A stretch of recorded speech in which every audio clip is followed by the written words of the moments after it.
À la mort de Louis XV en 1774, c'est son petit-fils Louis XVI qui monte sur le trône. Il n'est âgé que de 20 ans et il s'écrie « Je suis trop jeune ». De fait, il est bien jeune. Malgré tout, il a reçu une excellente éducation sous la direction du duc de la Vauguyon. Il est passionné de géographie. On sait que le jour même où il monta sur l'échafaud, il demandait encore des nouvelles de l'expédition de la Pérouse. Il se passionne aussi pour la serrurerie. On se moque beaucoup de lui, mais de toute façon, on se moque de lui à tout propos. En réalité, la serrurerie, ce n'est pas un simple bricolage, c'est de la mécanique de haute précision. Louis XVI avait épousé en 1770 Marie-Antoinette de Habsbourg, fille de l'impératrice Marie-Thérèse. Celle-ci n'était âgée que de 14 ans. On a raconté beaucoup de choses sur leur vie conjugale, mais finalement, ils ont eu 4 enfants. J'en conclus que tout allait bien. Louis XVI va régner sur un pays fort prospère, mais où tout va mal du point de vue de l'État. La monarchie absolue est en crise, et cette crise s'est aggravée avec le conflit avec les parlements.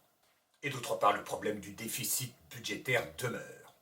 On a souvent accusé Louis XVI de faiblesse, mais il faut aussi observer une grande continuité dans sa politique. Louis XVI nomme ministre d'État le comte de Maurepas, qui appartient à la famille Philippot. C'est la famille Philippot qui a fourni le plus grand nombre de ministres sous l'Ancien Régime. Le ministre d'État, c'est le ministre le plus important, mais au contraire de son grand-père Louis XV, Louis XVI s'intéresse de près aux affaires de l'État. Maurepas avait été secrétaire d'État à la Marine sous le cardinal de Fleury, ce qui est une excellente référence. Et la première chose qu'il fit fut de faire renvoyer le chancelier Maupoux et de faire rappeler les parlements. Cette mesure est très discutée, on la considère comme une erreur capitale. En réalité, il était impossible de rendre la monarchie encore plus absolue qu'elle n'était. Par contre, le renvoi des parlements ne le rendra pas plus docile. Et ceux-ci sont entrés dans une opposition irréductible et obstinée. Il va donc falloir les contourner. Et l'autre problème, c'est bien sûr toujours celui du déficit, qui est incontrôlable. Les dépenses sont incontrôlables. Pour vous donner un exemple, dans les écuries de Versailles, en 1680, sous Louis XIV, il y avait 350 chevaux et 1000 personnes pour s'en occuper, des palefreniers, des écuyers, des vétérinaires. En 1750, il y en avait 2200. Et à la veille de la Révolution, il en restera encore 1200, ce qui prouve qu'on en avait diminué le nombre. Et on a laissé proliférer des chars, qui étaient des charges vénales que l'on vendait, plus ou moins utiles. Il y avait ainsi un grand maître des petits chiens de la chambre du roi. Donc les dépenses, le déficit ont leurs profiteurs. Ils sont souvent détenteurs de charges qu'ils ont achetées, il est difficile de les en dépouiller. Et ils s'y cramponnent. De même, le désordre fiscal de l'État a ses profiteurs, notamment les 40 fermiers généraux. Ceux-ci retiennent 20 à 30% des impôts qu'ils perçoivent. Le contrôleur général des finances est Turgot, qui est l'ancien intendant de Limousin. Les habitants de Limousin le regrettèrent. Ils déclarèrent « C'est bien fait au roi d'avoir M. Turgot, mais c'est tant pis pour nous de ne plus l'avoir. » Et Turgot commença par déclarer « Pas de banqueroute, pas de nouveaux impôts, pas d'emprunt. Cela ne va pas être facile. » Et pourtant Turgot parvint à baisser plusieurs impôts, et il réussit même à rembourser une partie de la dette. Mais les mesures qu'il prit pour améliorer le rendement des impôts indirects se heurta à la ferme opposition des fermiers généraux. On est en réalité face à un problème de trésorerie, car les impôts ne représentent à l'époque que 18 jours de travail pour chacun. Aujourd'hui, on est à peu près à 180 jours. Turgot avait adopté les idées des physiocrates, qui sont en quelque sorte la branche économique des philosophes des Lumières.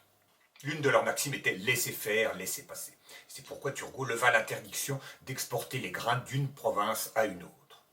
Ainsi, quand il y avait une disette quelque part, on pouvait acheter du grain dans une autre province.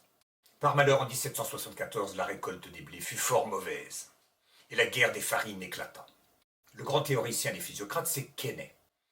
Il déclare que la terre est la seule source de richesse, ce qui en apparence est exact. Si vous plantez un gland, il pousse un chêne. Si vous débitez ce chêne en planche, vous n'avez fait que le transformer. Si vous faites avec ces planches un meuble, un beau meuble marqueté de style Louis XVI, apparemment vous n'avez créé aucune richesse, vous n'avez fait que transformer. Cette doctrine ignore absolument la notion de valeur ajoutée. Il est bien évident qu'une commode Louis XVI a beaucoup plus de valeur qu'un arbre. Et l'industrie et le commerce apportent une énorme valeur ajoutée. Il est curieux qu'on ignore au siècle où le commerce s'est tellement développé, et aussi au siècle où en Angleterre naît la révolution industrielle. Toutefois, en partant de cette idée que la terre est la seule source de richesse, Turgot imagina un impôt qu'il appela la subvention territoriale, qui était due par tous les propriétaires terriens. C'est un impôt qui a la qualité d'être universel, d'être égalitaire.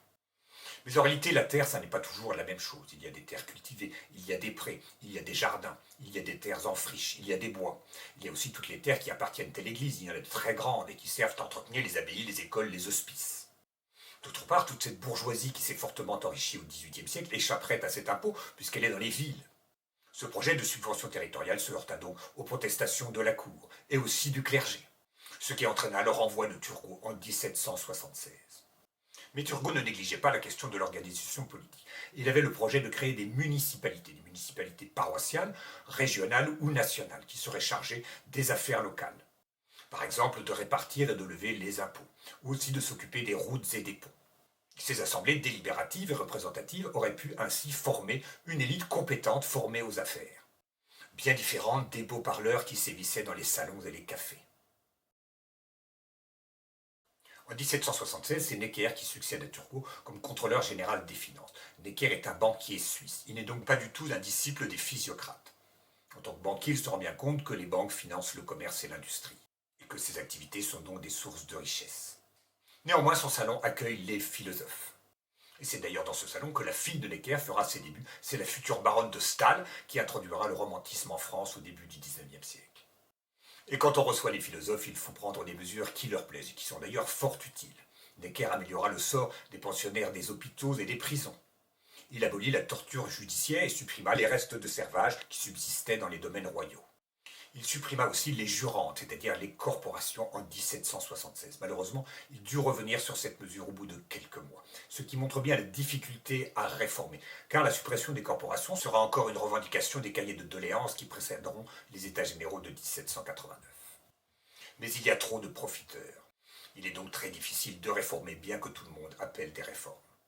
Necker améliora le rendement des impôts indirects, c'est-à-dire principalement les aides, la gabelle, mais il voulait éviter de nouveaux impôts. Et c'est pourquoi il finança la guerre d'Amérique par l'emprunt.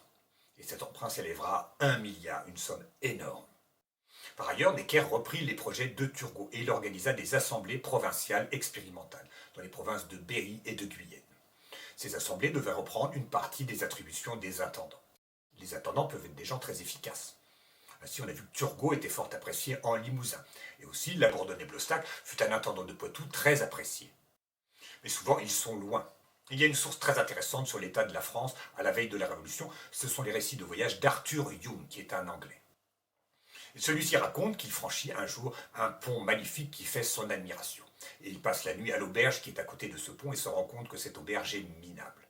Quelle conclusion en tire-t-il? Qu'on a construit le pont à un endroit où il ne passe personne et que donc on a jeté l'argent par les fenêtres. Voilà pourquoi il faudrait des assemblées locales capables de s'occuper des impôts et aussi de la voirie et des questions locales. Necker est donc plein de bonnes idées, mais en 1780, il en eut une fort mauvaise. Il publia un compte-rendu au roi qui exposait les dépenses et les recettes de l'État. Mais de ce fait, les abus de ceux qui profitaient des prébendes de l'État se trouvaient exposés. Et évidemment, cela entraîna de vives protestations qui finalement poussèrent Necker à la démission.